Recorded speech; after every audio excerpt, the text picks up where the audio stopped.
Shulodd, and hello, Zelamals. I am Matthew Carauddo, author and developer of Diamond Dragons, and today, in this video series called Diamond Discussions, we will chat with varying artists, our diamonds in the rough. Today on Diamond Discussions, our diamond in the rough is Aditya. Aditya, welcome to the show. Hello, Matthew. How are you Hello. doing today? Good, good. I'm doing great. Thanks for joining us. And Aditya is joining us all the way from India, so there's quite an hour difference and whatnot for the time difference. But it's a pleasure to have you aboard. So tell us about yourself and your work. So I have begun script writing, say, a couple of years ago, and writing has always been my passion. Like even when I was a school student, I used to participate in those essay writing competitions. I have represented my school in that. So it has always been a passion. Excellent. Writing has always been a passion, and now, as they say, life begins at 40. So it took me all of 40 years, to finally realize what I wanted to do in life.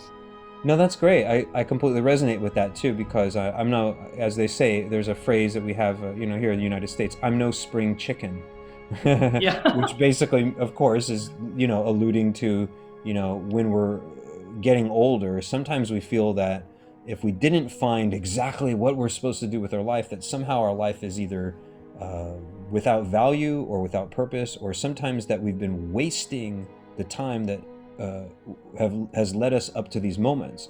Whereas possibly a different way of thinking is it's like, well, all the things that you did up to this point led you to here, and that is why you can now do these things. For example, if someone said, well, just like you said, I didn't become an actor until I was 53 years old, right? And you might say, well, what would have happened if you were an actor or actress or whatever when you were 16? And they might have thought, man, I was pretty immature when I was 16, and I would have been completely ill prepared, probably would have tried for 4 years, failed mostly and did really poorly, wouldn't have had money and wouldn't have preparation, and maybe I would have quit and never come back to it.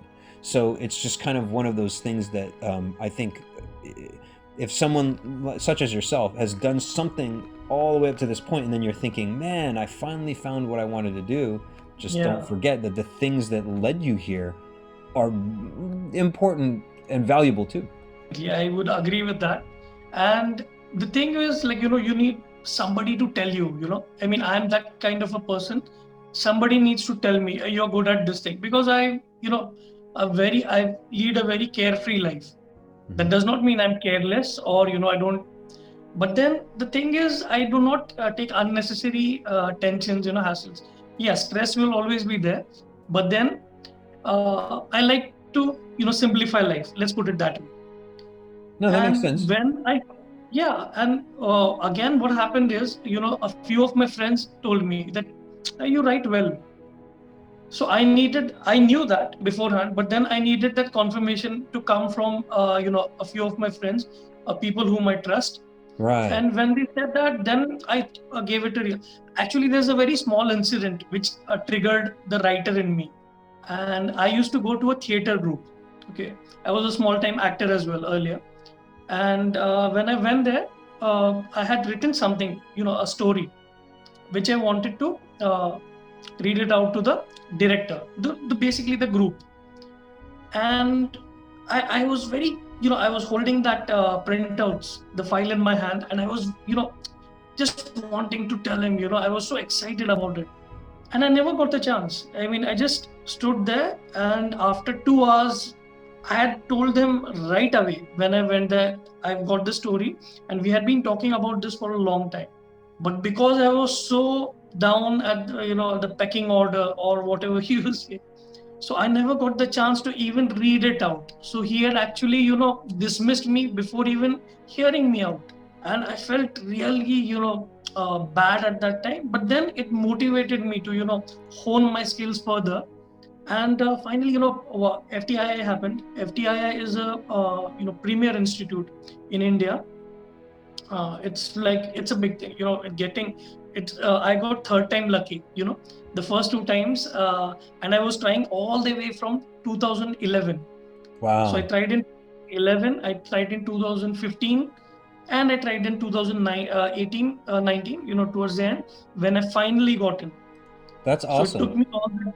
Yeah. That's a long time, and see, that's actually a great example of something that I think also resonates with not only writing but just pretty much anything in general in life, which is discipline and consistency. And actually, it's funny. I just found myself talking to one of the other guests that I have recorded a discussion and conversation with, and we brought up exactly the same thing: is that just sometimes these things that you're doing in life, they require this kind of thing. And I would say it's more often than not. For example, again, what some people may or may not know about me is I was once a fencing instructor, and I fenced for many years, and I have my share of golds and silvers and bronzes and blah blah blah blah blah. Nothing Olympic, but the idea would be is it took me a long time to train as a fencer and learn about the skill of sword work in that context. Sure, I'd studied some martial arts before, but I applied the exact same discipline and consistency that I had with pretty much anything else that I learned in my life, right?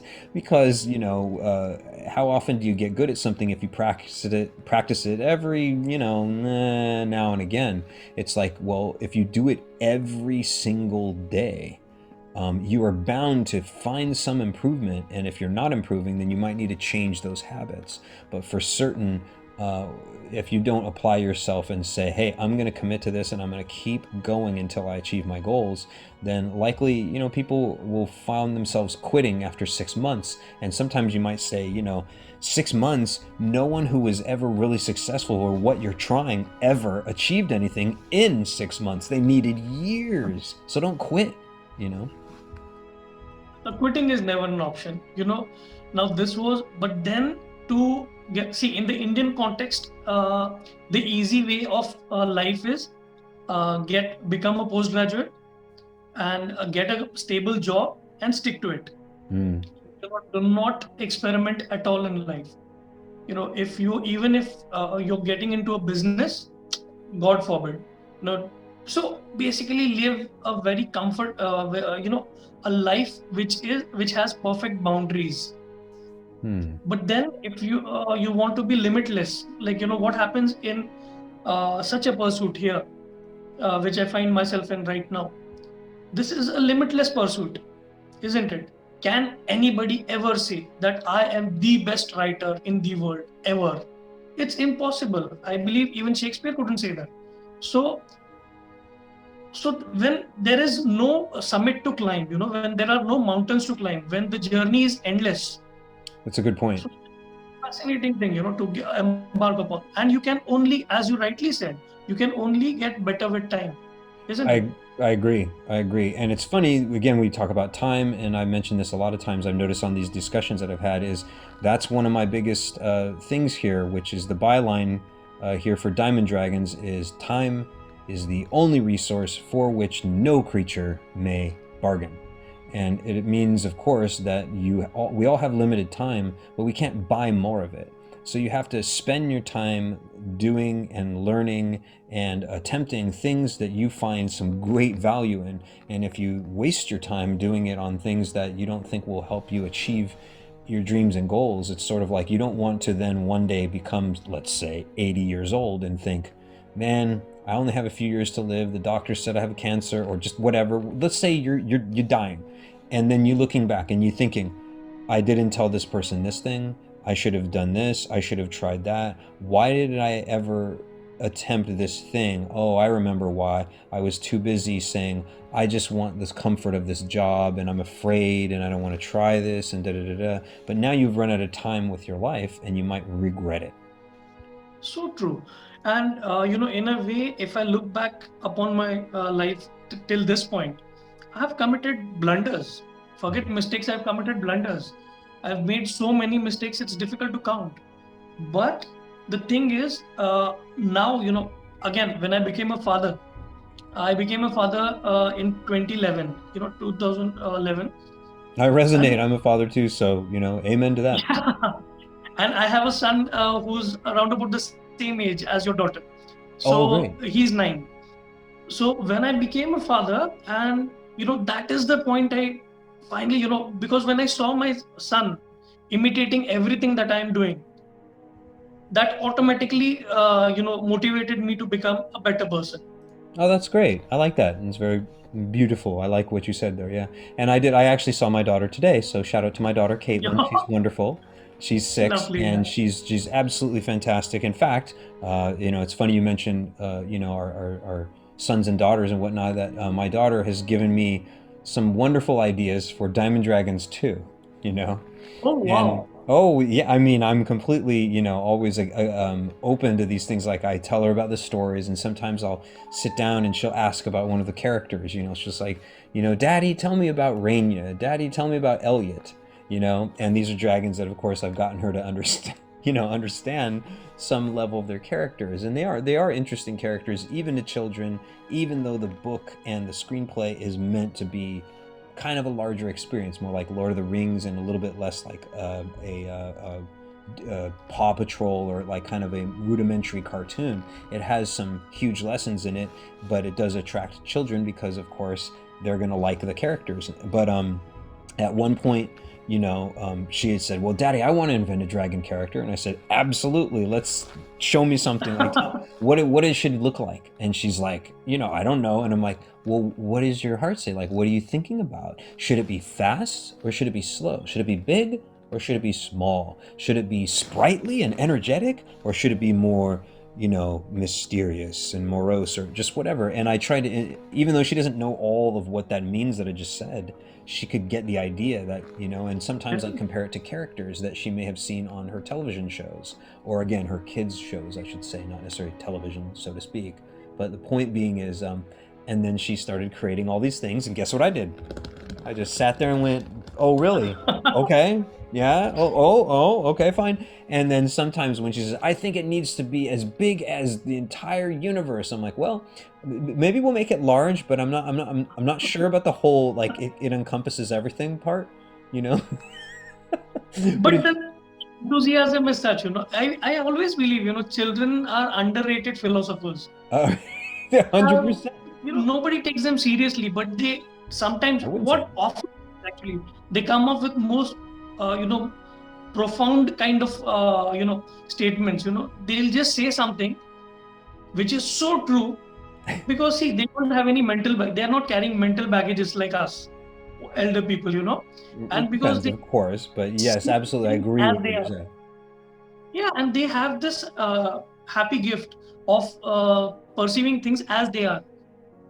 And Precisely. even if we, they'll just give it to your face. No, no, no, no, you're not doing it properly. So this is, I mean, you wouldn't get a better critic or a better cheerleader, or even, I would say, a better, listener, because they That's true. listen to every story and they'll never judge you. That's So I true. believe that audience you can get. I totally agree with you that, and they're, as people will sometimes say, they're sponges of information, or not So necessarily of information, but they will soak it in. They will be the sponge and take that stuff in.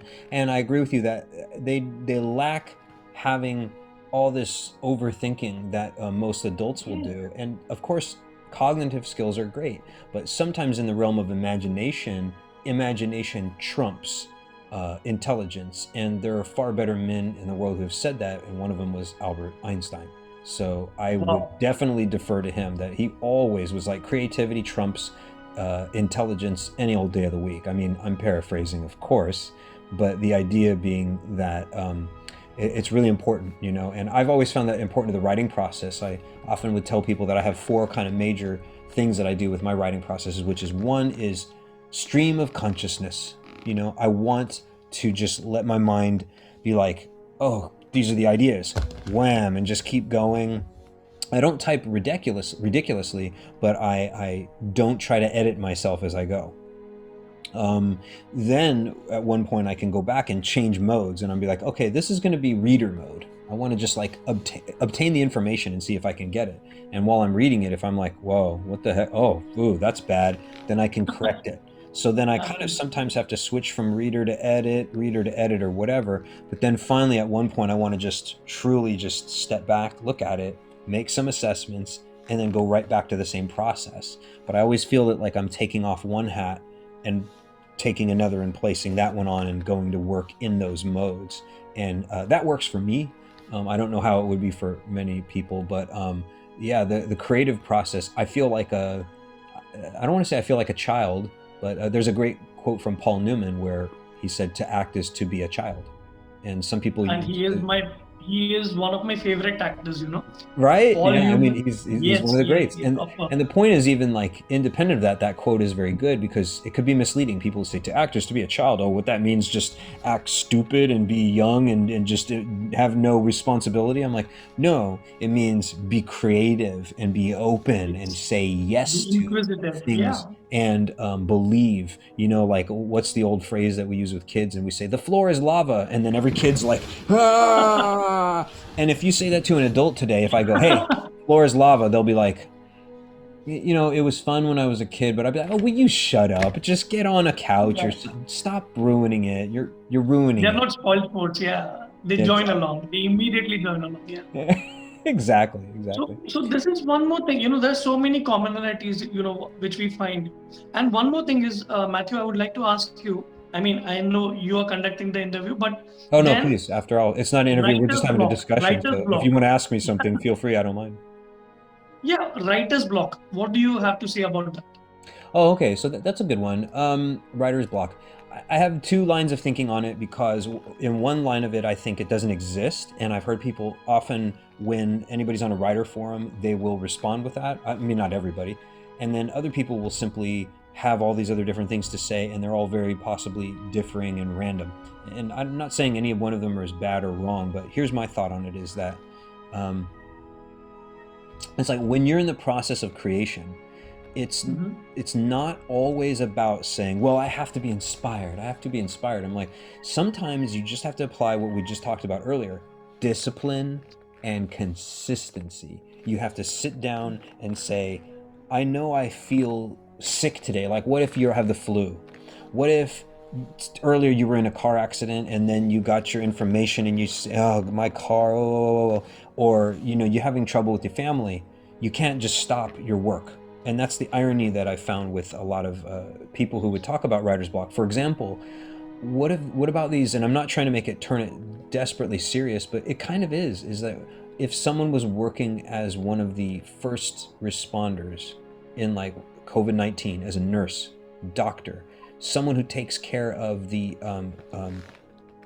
garbage materials like blood and all the terrible like they can't say, I don't feel good today, I'm going to just go ahead and not do any of my job. I mean, if they were truly sick, you call out of work. But when I hear any writer saying like, I just don't know what to write, I don't have any good ideas, and is this good? Should I write this about my character? I'm like, you only have so many years on this earth to do whatever it is that you want to do. I suggest you start writing.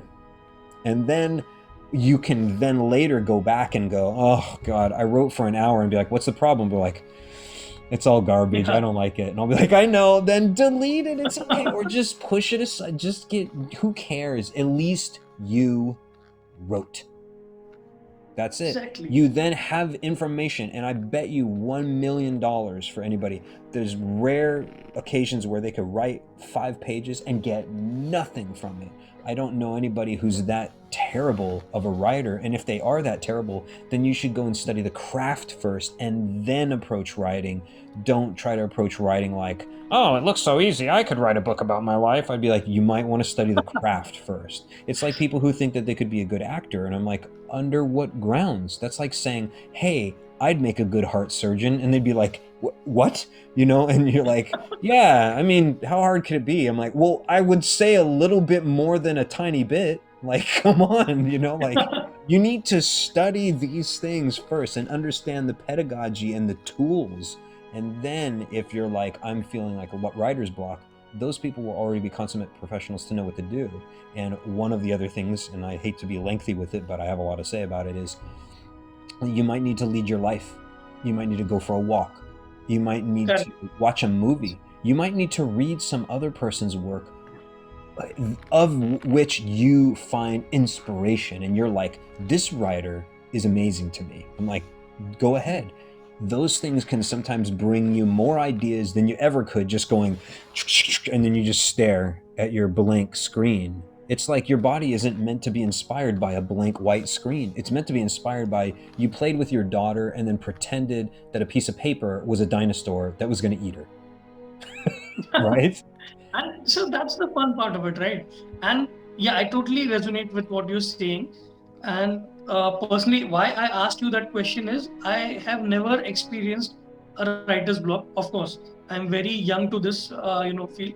But then I do exactly the things that you said. Listen to a song, maybe go out for a walk. Just change in that. And one more thing which I've often done is, which I would like to share is, Of course. whenever I'm sleeping, uh, this was told to me by a school teacher way back when I was a student, when I was 10, 12 years maybe. And he had said, if you are thinking about something, if, grappling a question, just go to bed with it. And oftentimes you'll wake up with the answer, That's just a because great of point. subconscious. Yeah, Yeah. there's a great powerful thing to be said for the subconscious mind, right? Yes. Right? That in other words, it's one thing for everybody to tap into what they know. In other words, what they're looking at right this minute, and et cetera, et cetera. And I'm thinking. I'm like, yeah, but while you're thinking, your imagination is kind of suffering. And they're kind of like, what? And I'm like, I know, it sounds counterintuitive. But also, in relation to that, that is, as you probably know from studying a little bit of acting, is that's actually where the moments that are the best come from acting, is when they are in the moment and someone maybe offers a response that feels so genuine and so powerful that it jumps off the screen into people's eyes and ears, and they're like, whoa, that was some magic on screen. That's the And it's moment. how often people will not realize that, yeah, the writers do their job, and yeah, the directors, and yeah, the cameras and the color and the lighting and the sound, and it's all there. It needs to be there. But when the actors can take the work from the page, lift it up, and then perform it and give it something that is just absolutely stunning and gripping, that's when you know that real magic's being achieved, because then they're not just simply going, oh, hello, it is nice to see you again. Oh, hi, Bob, how are you? This is not acting. You want to try to dip into that kind of subconscious thing, these things that you don't invent, they happen. Good writing, I feel, is typed. Great writing is mostly imagined, but then the discipline's there. And I think amazing writing happens, and it just occurs. And there's those different levels, right? Good, you just do it. You know what I mean? Great, you're mostly in imagination, but you have to make sure to do the you know what I mean? Do the things with the keyboard. And then you have those days, like, right? This is the ones we're talking Yes. about, where you're like, I Just don't comes know off. why I wrote this great paragraph, but yes, like this is good. This I'm not even trying to be weird too, but some of these things happen to me while writing Diamond Dragons. Some of the quotes, some of the situations that Artemis, for example, who is a blind gold dragon in my story. Right. So his whole part of his character is he's just blind. He has no eyesight at all. But his character is extremely intelligent and sees more than most people. We'll put it that way, or more than most Wow. dragons. Excuse me. But the point being is, a lot of the things that happen, I feel, in Diamond Dragons, I almost got to that point where I didn't write it. I didn't, quote unquote, but it was more like, what just happened? Like, why did that's so awesome? Like, that's awesome. Like, how did I? Why that doesn't seem like me? It just seems like it's powerful. And so I don't. Do you know what I'm trying to talk about? Definitely, because I've read a small portion of Diamond Dragons, and the names, the world. I mean, it's so fascinating, and Oh, thank you. you immediately catch Chion. on as the reader. Yeah. So that is, I guess, dragon language for thank you, right? Yes, exactly. So Chiong, and then I actually have this kind of thing that they do with their claws, and it's hard to explain because I can't really do it even as a human because I'm not a dragon and everything. But Right. there's actually a couple of things with this particular thing that I do, and it's kind of a shout out to. Well, I don't want to go too deep into a bunch of things, but I had a very close friend of mine. His name was Hans Wickling, and he was a Hi. very close friend of mine, and he was my personal martial arts coach. And I learned about him through a great group of martial artists called Team Loop Kicks. Shout out to Team Loop Kicks, Chris Vera, Kang Bang. What's up, guys? If they ever watch this, I don't know. But the point being is Hans passed away in 2019. and it was in the winter of 2019, and it was terribly difficult to endure. And he had this. This is the point. I don't want to leave it totally sad. Is he had this way of he would make the peace sign and the like think everything's gonna be okay, and put it on Okay, his yeah. fist to bow. And he had many pictures of him, which I'll probably put up on the video, of him doing this. And for whatever reason, and this is a good example of an idea that came to me where I was like, this is brilliant. I was like, man, I want to homage and honor Hans some way. Like, I got to make him a dragon at one point. But that was kind of obvious. But then suddenly I was thinking, oh my gosh, the dragons need to have a way to greet each other that's a little bit more martial, because that's kind of how it is. They swoop in and then they're kind of like land and they'll be like, Chio, Yeah. Chifoy. And then they'll be like, it is good to see you. And like, it's kind of a martial arts kind of environment, the way the dragons behave. And since they did have their own language, I felt like it's perfect to do something similar to what Hans had, but more like their claws over their fist kind of thing. And so then that's kind of how they greet one another. And that's actually how I open and close the videos, to be honest. So, And I would like to believe that Hans is still, watching you, because a most part of likely. him, because a part of him stays in you. Likewise, a part of you also stays with him. That's absolutely true. And I agree with that, not to mention the fact that that would be something Hans would do, because Hans was quite the ninja. And I'll probably show a few clips of that too, because people are going to be like, oh my goodness. And yes, it's possible that you can find a video of myself and Hans doing a lightsaber fighting scene where he has a lightsaber and I do not. And so then you Do feel not. like, okay, I wonder how that's going to go, And I'll just say, not as badly for me as you might have expected. But it was a great opportunity to do some staged combat with him, because Hans was known for that. Not only his excellent, true martial arts skills, but he did stunt work, and he was in many films doing stunt work. And you can learn more about him, and I'll probably have some links up here. But shout outs to Hans. We love you, buddy. I got to do my thing. I can never do his hands perfectly too, but right. So that's going to be a good homage, I feel, with the dragons when one day they can jump to the screen or whatever animation. It will be nice to see that. So, Ryan, it's lovely. I mean, the way you put it, it's a beautiful bond. And yes, he stays on. So that definitely, And the thing is, again, every one of us, like you, me, everybody, we have had to make such tremendous sacrifices to even get to this point. Financially, it has been a very straining, year for practically everybody around the universe. So I am no exception. So what happens here is, sometimes there is also this thought which comes, the self-defeating thought which creeps up. Oh, sure. Am I on the right path? Am I doing? So because there will be so many doubters as well, Right. surrounding, isn't it? So what happens there is, to find. So this is where people like you, I get motivated by people like you, because see, I see my brother in America. He's also struggling the way I am struggling. And if he can do it, so can I. That is my thing.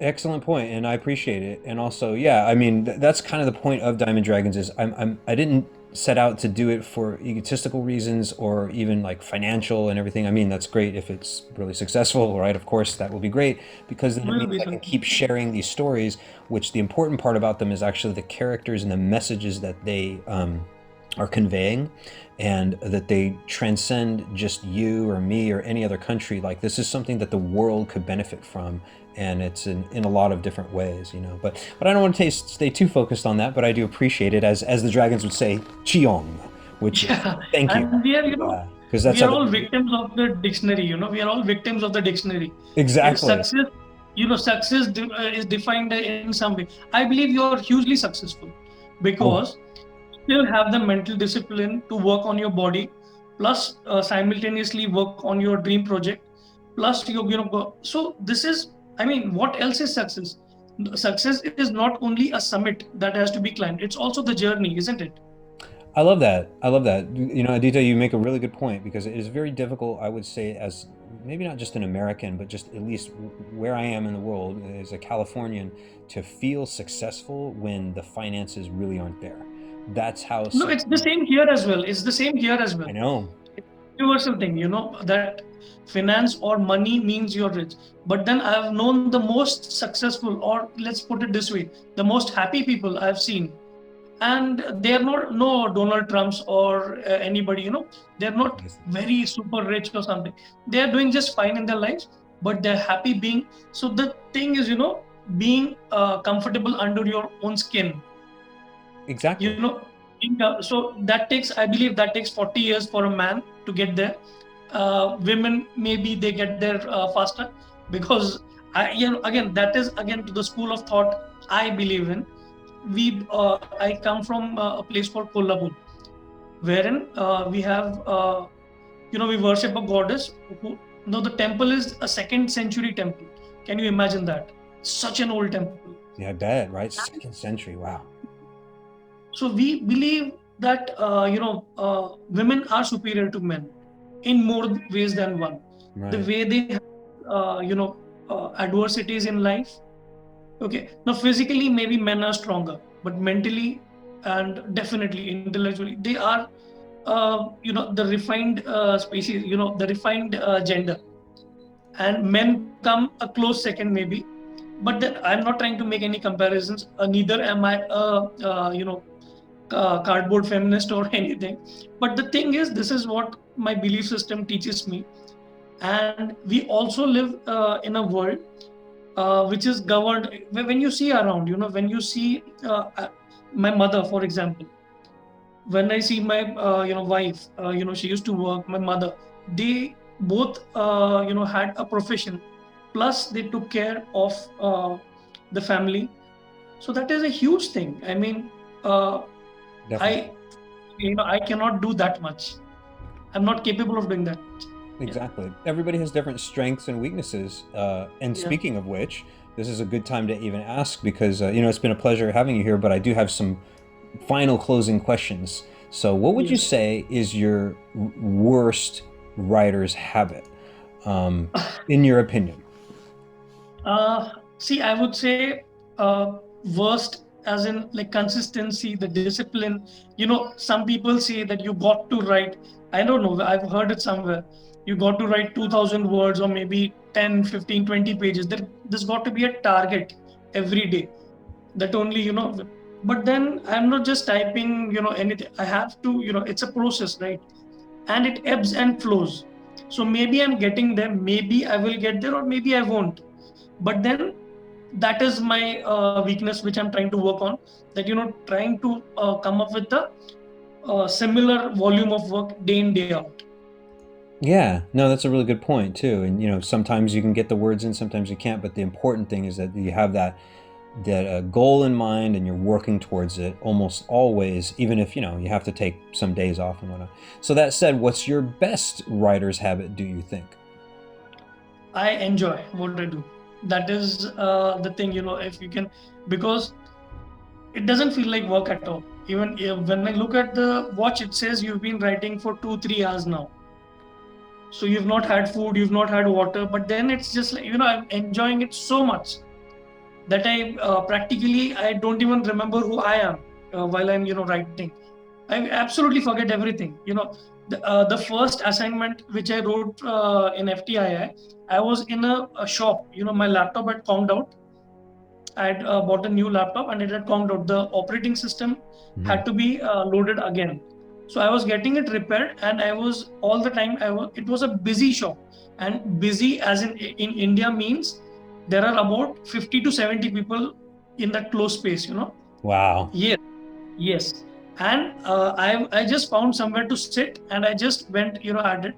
So after a while, I could not even hear him shout my name. Hey, your laptop is done. I could not even hear that. I was so much into that.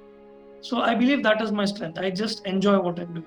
That's great. No, I mean, I love it. You know, and that's the thing. That's the benefit of also different cultures talking. You could get a different idea of what's going on, and also the just different people in general, just different humans, because everybody's going to have a different way of looking at things. And speaking of different ways, one last question too. So, you know, it's been a pleasure, Aditya, having you on the show, and I'm grateful that Likewise. you made the difference with the hour change. But who's the next diamond in the rough, do you think? Someone who you'd recommend to come and speak with me in a conversation? I believe I know one person called Sharad Anand. Okay, Okay. now that person is immensely knowledgeable about what he do. He has this YouTube channel where he, various things about cinematography. He talks about that. Yeah, no, that would be great. Well, I sure appreciate it, Ita, and it's been a pleasure. So thank you so much. And again, as the dragons might say, Chiong. And He, yeah. yeah, we'll go ahead and close it up now. But thanks again, everybody, for watching Diamond Discussions. You can learn more about Aditya and all of his work in the links in the description. And we'll see you next time on Diamond Discussions. Thanks for watching. Would you like to be a guest on the show, or do you know a diamond in the rough who should? Contact us, diamonddragonstale@gmail.com.